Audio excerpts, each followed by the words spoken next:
kemudian rupiah menguat. Sebenarnya kesejahteraan ini bisa saja. Maka saya katakan kita itu punya semua, tapi bukan untuk kita.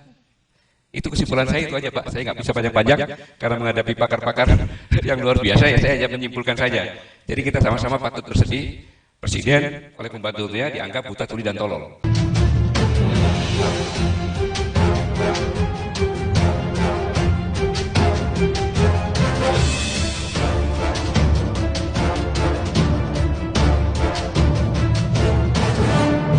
Saya ingat kata-kata dari Mayor Jenderal TNI Purnawirawan Sunarko bahwa pemerintah ini menganggap bahwa rakyatnya buta, tuli dan tolol.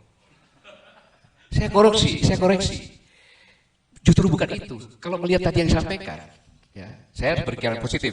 Saya kan dulu menterinya Pak Jokowi juga kan.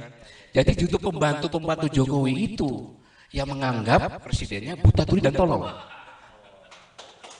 Ini kalau tadi dikatakan, saya buktikan. Tahun 2015, ketika bulan September, saya ditelepon oleh Menteri Sekretaris Negara, Pak Pratik. Pak Gatot, kemarin Presiden rapat terbatas bidang ekonomi. Beliau murka, katanya. Loh kenapa murka? Beliau habis dilaporin oleh Dirjen Pajak. Yang waktu itu terus kabur itu.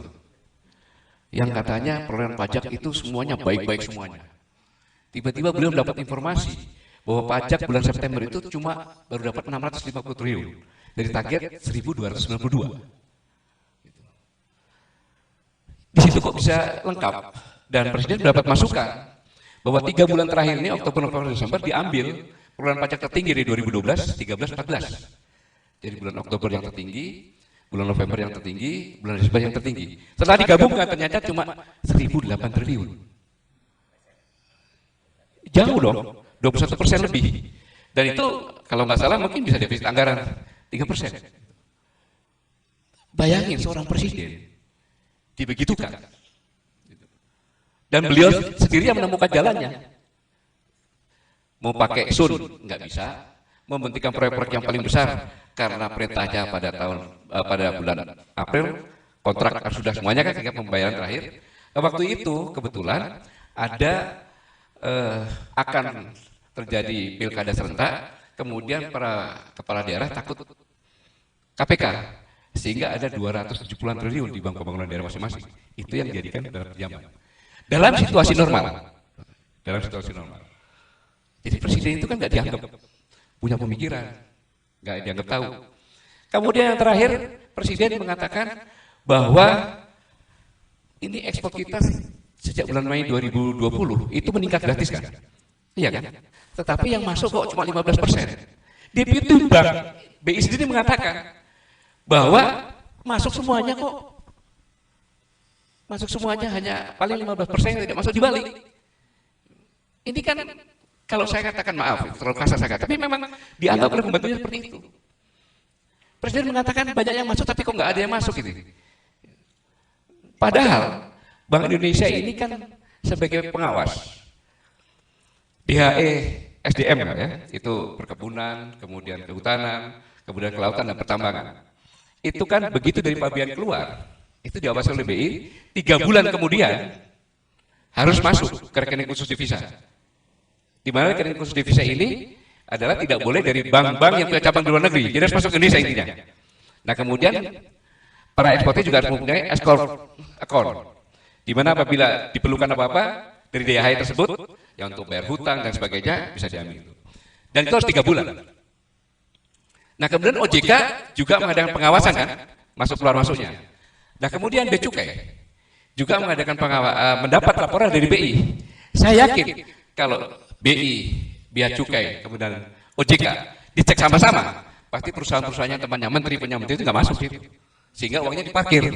Memang dia mengusaha punya rekening di sini, tapi rekening lainnya lagi, jadi nggak pernah masuk. Dikiranya presiden nggak ngerti itu, dapat informasi nggak ada. Sekarang tinggal dicek aja, tetapi anehnya, yang seperti katakan tadi, direvisilah PP nomor 1 10 Januari 2019 kan gitu, 21 kemarin. Kemudian kalau kita lihat datanya, presiden baru mengadakan revisi saja, ya kan? Dolar rupiah sudah terkoreksi meningkat. Ini aneh. rapat terakhirnya pada 8 Maret, tapi Januari sudah naik. Itu bilang hasil dari revisi. Jadi sangat menyedihkan sekali kita punya presiden digitukan. Jadi sangat luar biasa. Sekarang yang ngecek gampang saja, tadi Pak Sarjun sampaikan kan, kumpulkan saja BI, melaporkan yang laporan dari Bea Cukai begitu ekspor berangkat kan berapa itu perusahaan, kira-kira masuknya berapa. Kemudian kita OJK juga sama. Kemudian Bea Cukai juga daerah-daerah yang tempat ekspor keluar masuk itu pasti banyak. Dan kalau itu masuk saja, apalagi batu bara, sawit sudah mulai naik lagi semuanya, nikel lagi dan sebagainya. Ini saya pikir banyak uang yang ngendap. Tinggal kebijakan saja sekian persen harus dirupiahkan sehingga bank-bank semuanya punya rupiah. Kemudian rupiah menguat. Sebenarnya kesejahteraan ini bisa saja. Maka saya kata kita itu punya semua, tapi bukan untuk kita. Itu kesimpulan saya itu aja Pak. Saya nggak bisa panjang-panjang karena menghadapi pakar-pakar yang luar biasa ya saya hanya menyimpulkan saja. Jadi kita sama-sama patut bersedih. Presiden oleh pembantunya dianggap buta tuli dan tolol dengan pernyataan yang tadi. Terima kasih. Wassalamualaikum warahmatullahi wabarakatuh. Ya ini memang kalau cerita dari Pak Gatot itu memang menarik kan. Terakhir ini Bank Indonesia bahkan mengeluarkan aturan tentang dana hasil ekspor tadi kan. Ada insentif yang diminta mereka kalau dikembalikan ke Indonesia gitu ya. Dana insentif dan itu dijamin tidak digunakan untuk semacam kredit dan sebagainya itu. Dan lucu kan artinya itu kan harusnya mereka wajib semua dana hasil ekspor itu balik gitu Pak. Tapi ternyata pemerintah harus memberikan insentif untuk menarik dana yang parkir di luar. Dan itu saya kira nanti sama dengan kayak amnesti, nggak akan dituruti juga karena buat mereka ngapain dananya balik ke Indonesia dengan risiko yang tinggi gitu. Ya, jadi kan sebenarnya pertanyaannya kan ya, kamu membuat apa sih batu bara, menanam ikan berapa sih, kan gitu. Mau tinggal ngambil saja kok. Kalau nggak ikut ini nggak usah kerja di sini kan, itu aja selesai. Gitu. Sebenarnya kan seperti itu loh dia berpikir.